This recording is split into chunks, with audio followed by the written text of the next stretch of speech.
કલોલ શહેર અને તાલુકામાં નાગપંચમીના પાવન પર્વની ધામધૂમપૂર્વક ઉજવણી કરવામાં આવી।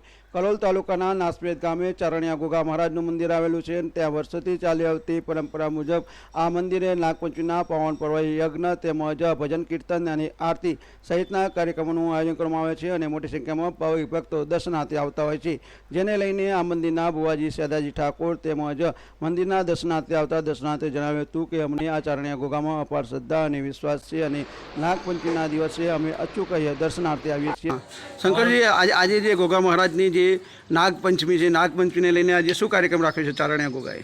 અમારે દર નાગપાંચમે હવન યજ્ઞ રાખીએ છીએ, રાતે ભજન પાઠ એવું રાખીએ છીએ, દિવસે જે વસ્તી આવે એમને પ્રસાદીનું આયોજન રાખીએ છીએ।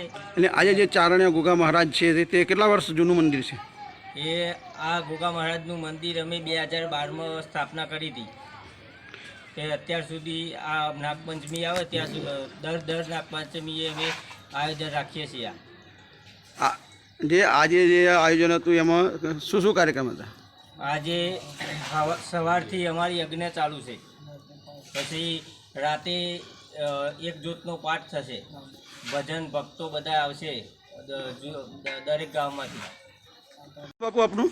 ભરતભાઈ શાસ્ત્રીજી। હા ભરતભાઈ, આજે જે ચારણિયા ગોગા મહારાજના મંદિરે યજ્ઞ તેમજ નાગપંચમીનું આયોજન છે, તો શું વિશેષ મહત્વ? આજે વિશેષતા નાગપંચમી છે અને કુદરતી દેવોને નાગપંચમીને પૂજનીય નાગોને ગણ્યા છે અને નવકુલ નાગ દેવતાઓનું પૂજન એનો યજ્ઞ છેલ્લા 15 વર્ષથી અહીં આગળ સેધાજી ભુવાજી અને એમનો પરિવાર દ્વારા ભજન કીર્તન અને નાસ્તા પાણી સાથે સૌ ભક્તો આ યજ્ઞાત ભવતી પર્જન્ય યજ્ઞથી પ્રસાદ થાય અને યજ્ઞથી ધર્મની શાંતિ થાય, યજ્ઞથી સનાતન ધર્મનું રક્ષણ થાય અને સનાતન ધર્મથી આપણી હિન્દુ સંસ્કૃતિનું રક્ષણ થાય। એ હેતુથી વર્ષમાં 2 વાર મહાયજ્ઞ કરવામાં આવે છે।